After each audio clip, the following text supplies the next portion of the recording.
Good afternoon, everyone. It's a tough crowd after lunch. Try to wake everybody up. Let me ask you to just stand up. Loosen up a little. Stretch out. Okay, have a seat.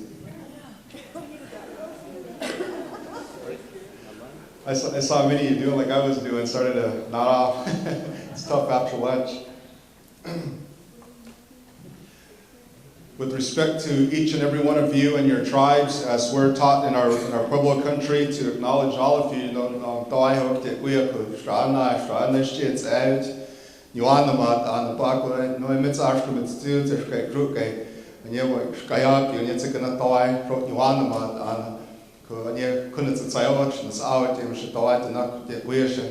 it's good to see all of you here, and I'm thankful, as our mother and our creator is probably thankful as well, to see all of us here in good health and well-being. So thank you for all being here. Thank you to the spirits for allowing us to have this time together. I also want to acknowledge Chairman Mark Picaro, Governor Torres. I saw former Governor Vince Lujan, or Vince Toya in the back, other tribal membership, Derek Waldo back here, some of the Select Pueblo council members. So good seeing all of you here. Thank you for being here this afternoon. I just want to be able to take the opportunity to add on to the previous speakers as well on constitutional reform and those elements that we're trying to do as tribes. I know not every tribe is a constitutional tribe. There's some that, in particular to New Mexico, we have the 19 pueblos. Of those 19, 13 are still theocratic in the sense that the traditional leadership still appoints. And then we have 6 that have gone to the Democratic side. Some of those are constitutional, and then there's others that have a different process for setting leadership. But as I frame this out, thinking about the evolution we've come through, all of us, as it relates to government and governance. So as I think about this, we are all aware of the trust doctrine of 1831. But when we look at the policy that has evolved as a result, or since that trust doctrine that basically said the federal government will do and will provide certain things to tribes, we've seen the policy be contradictory to that. So we've gone from extermination to termination to self-determination to now negotiation. So in that process over all these years, we've seen the evolution of our government to try to accommodate that. So specific to Laguna, like many of the other pueblos, in the early 1800s, prior to that, we had a system like everybody else, where we had the caciques, the traditional groups, appoint leadership. And then come the late 1700s, early 1800s, we saw an impact to that, a negative impact. Not only from government, but primarily from the church. When we saw the church begin to influence that very significantly. So the church, in partnership with government, began to push out our traditional model. That was also the period of time, the early 1820s, like many of you, we began to see the impacts of the boarding school era. So many of our young people were beginning to be taken away to boarding schools. And so now, leapfrog to the late 1800s, for Laguna again specifically, we're now seeing the product of that boarding school period. We have many of our young people coming back, or that were young people at the time, coming back, being groomed in the boarding school thought process, but also from Presbyterian, Protestant, Catholic, all these different groups that have influenced the mind of the young people. So now we're in a situation where we no longer are having our traditional folks appoint, but in 1826 we had our first governor.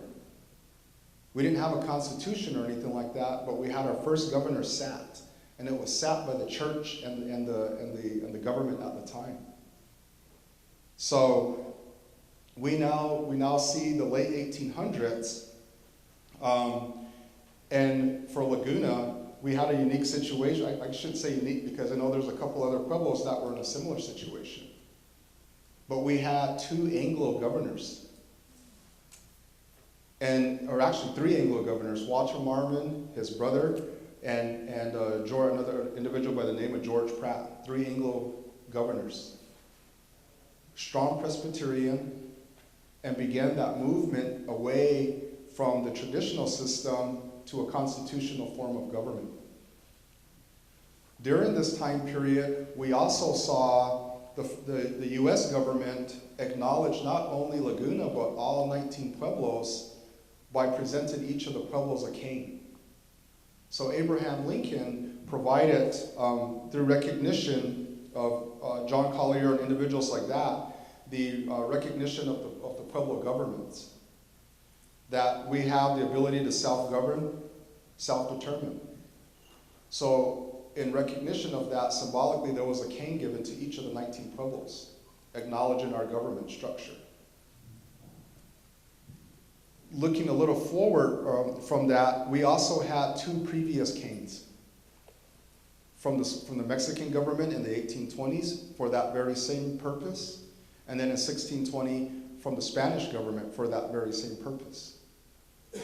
So there has been a long history of acknowledgement of our governmental infrastructure. We also saw the negative impact when we saw those elements of the U.S. Supreme Court in the U.S. versus Joseph case. The U.S. Supreme Court case in the 1800s said that Pueblo people were not Indians. The reason we were not Indians is because we were civilized and that we didn't practice heathen religions. Leapfrog into the early 1920s, the U.S. Supreme Court in U.S. versus Sandoval overturned that case. And they said Pueblos were Indians because they practiced heathen religions and they were susceptible to alcohol. It says it in the court documents. So those were things that have impacted our structures. So again, now coming back specific to Laguna, with the influence of those things happening at the larger scale, influence of non-native governors, influence of the boarding school period, that moved the influence of the community to a constitutional form of government. So in 1908, the Pueblo of Laguna adopted its first constitution. And in that constitution, it talks to, the governor of the Pueblo, literally says that the governor of the Pueblo will have supreme power. I'm still trying to get that reinstated. Nobody's listening. But it said it in the 1908 Constitution. So the tribal council in the Constitution was the governance body. There were also the court system. And in this system as well, we didn't have any element of membership. So as was talked to earlier, we didn't have blood quantum. We didn't have anything like that, except obligation. Obligation meaning you come to village work, you come help clean ditches, you help clean the village, those kind of things. Now, moving ahead a little bit more, in 1924, or the mid-1920s, we also saw now the passage of the Snyder Act, right? The Indian Citizenship Act. So all these things that happened prior to, was it just symbolic? Because we weren't even citizens. So here we are now saying, okay, now you guys can be citizens. We also saw in later years World War II, when we saw probably one of the largest participation of tribal people in the military. As a matter of fact, one of our former governors, Mr. Tom Daly, served in World War II under Eisenhower.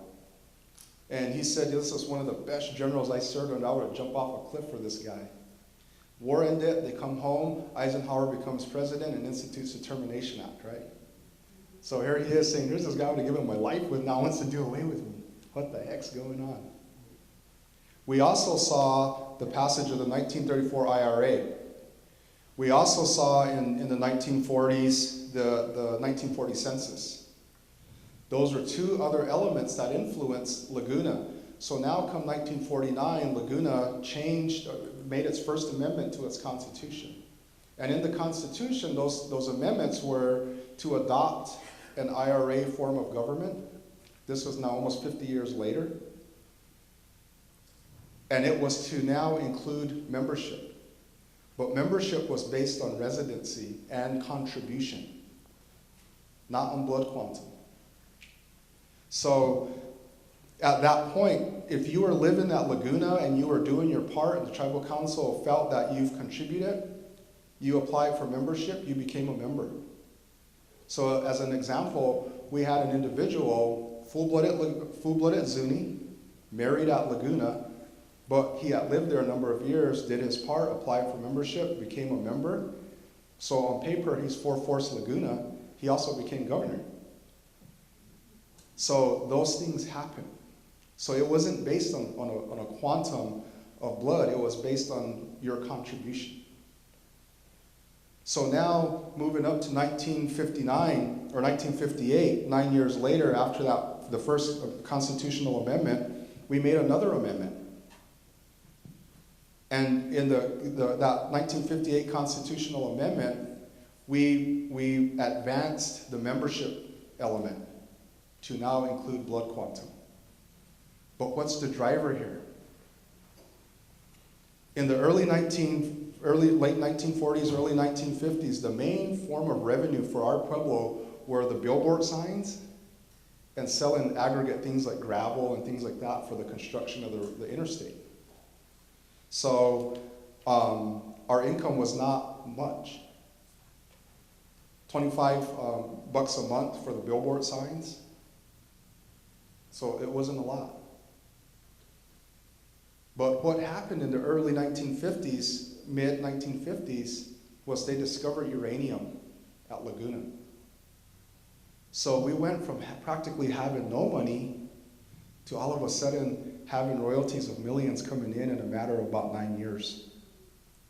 Can you imagine the mindset?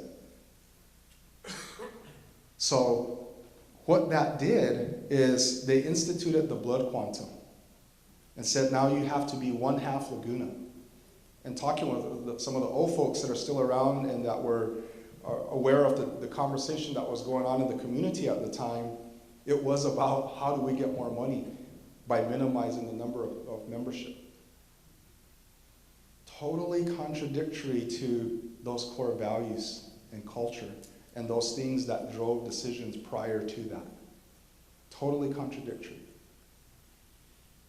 When you look at blood quantum, the irony of this thing is that many tribes, including Laguna, have a blood quantum policy or ordinance or whatever the case may be. But when you look at the use of blood quantum by the federal government, right? 3 things. They use blood quantum to determine purebredness in horses. They use blood quantum to determine pedigree in dogs. And they use blood quantum to determine Native American ancestry. Doesn't seem right. But it's not a federal requirement. We've embraced it. Our fault, too. The comment that was made earlier, our own self-determination or termination. We need to change that. So that was one of the main drivers in our 1958 Constitution. Come 1984, we made another change, another amendment. And in the 1984 Constitutional Amendment, what we did is we removed, or we changed the 1/2 blood quantum down to 1/4. Reason being, we were beginning to see, and it's not rocket science, mathematically you're going to begin doing this. We were seeing that. So the government at the time said we need to change that, so they changed it to 1/4. But what they also did, again, a contradictory element, is that they said to try to force people or encourage people to get their children signed up for membership, they said, we'll give you a 2-year grace period. You have 2 years from the time that child is born to enroll your children. If you miss that 2 years, they have no opportunity to become regular members. They could be naturalized, but not a regular member. So the difference between a naturalized and a regular means that a regular member, you can get a land assignment, you can be on tribal government, you get the benefits of the Pueblo. But a naturalized member means that you don't get any of that. You can live there and those kind of things, but you don't have the benefit of having to serve in these roles or anything like that. You don't get per capita distribution, you don't get all those kind of things. So that was the driver behind that restriction and that 2-year restriction.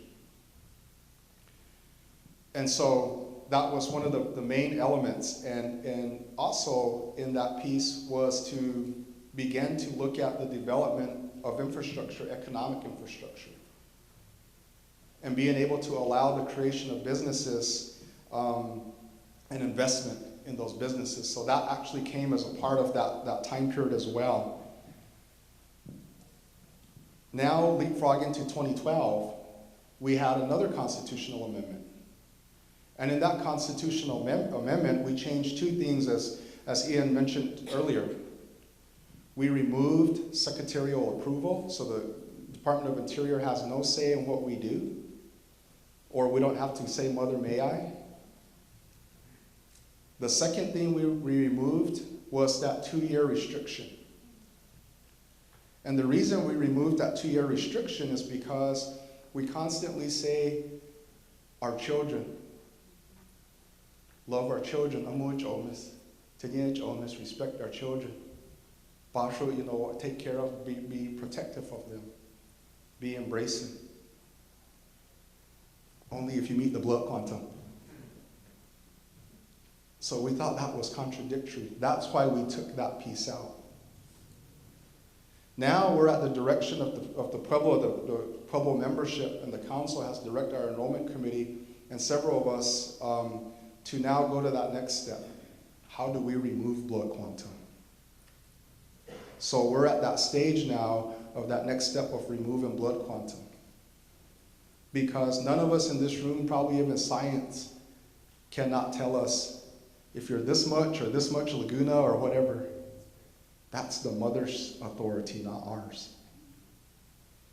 So those are the things that we're trying to work to try to make sure that we are doing and reframing our Constitution to be consistent with culture, but more importantly, to be consistent with our responsibility to our culture.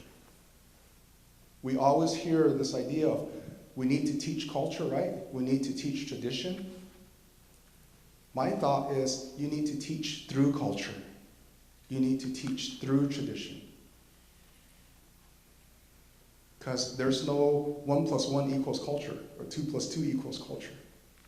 It's in your heart. And you can't write a lot of that stuff down.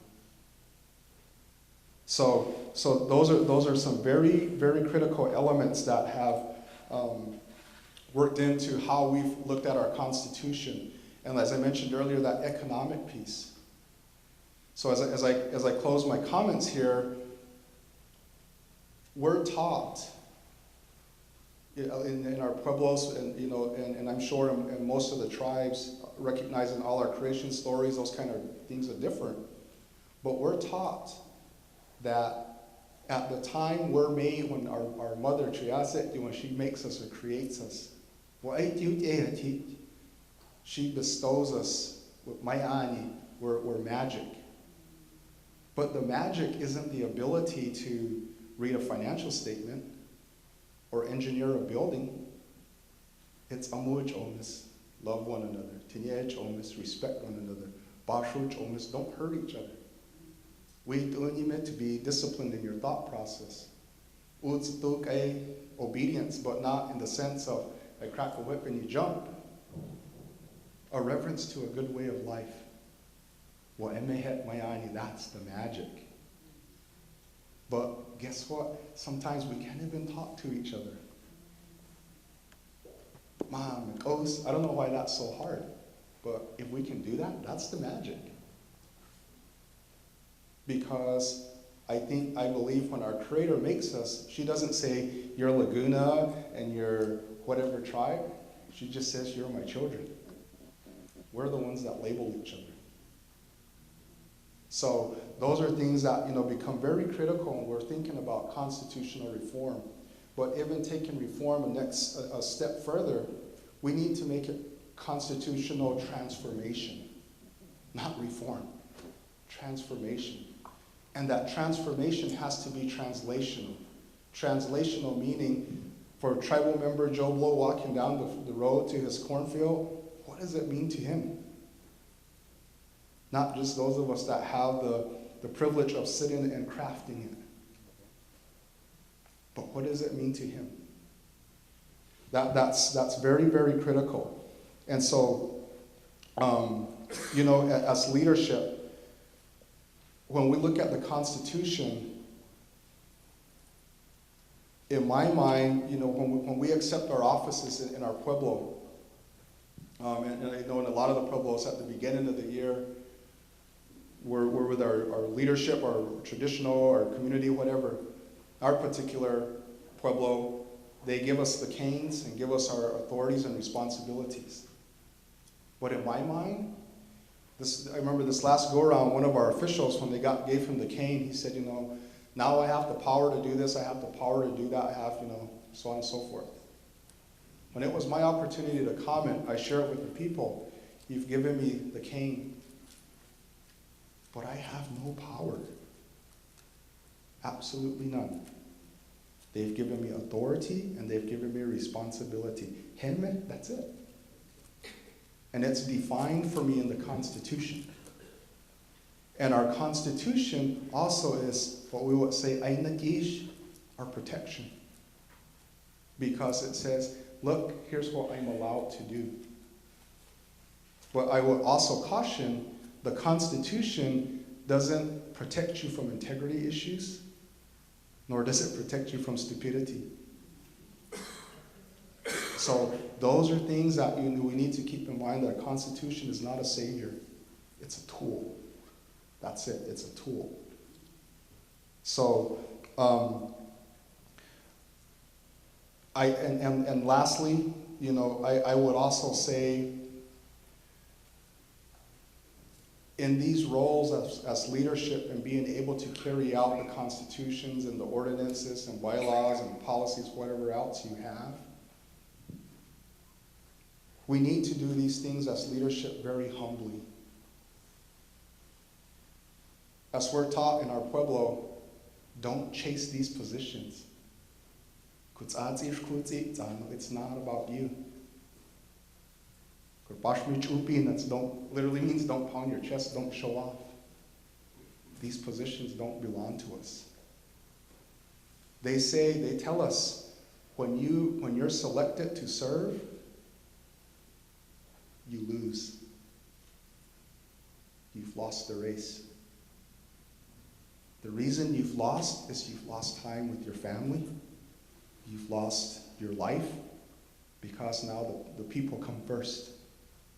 Even secondary, your family, your wife, your children come second. You get the criticism, you get all those things. So that's why they say be humble. Serve with humility. Serve from your heart. A constitution can't make you do that or can't teach you to do that. All it is a tool and a mechanism for protection. So those are the reasons we've looked at reframing our Constitution, to make sure that culture, tradition, those things are still instituted and are still part of the thought process. Because a lot of the younger people aren't growing up with language, our language, aren't growing up with some of those things. But it's not their fault. We need to help that. And so maybe this tool can help them. So with that, thank you.